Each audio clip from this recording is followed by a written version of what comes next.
Halo guys, pernah lewat jalan Cisinga belum? Itu loh jalan yang menghubungkan antara Ciawi dan Singaparna. Jalannya sangat indah loh, dan sekarang banyak banget kafe-kafe keren yang mengusung konsep outdoor di sana. Nah, salah satunya adalah Saka. Tempatnya kece banget, cocok buat nongkrong bareng teman-teman.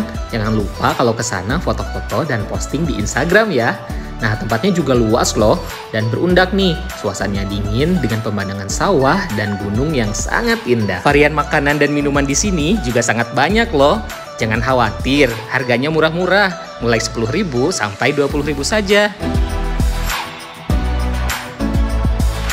Saka ini buka dari pukul 10 pagi sampai pukul 10 malam.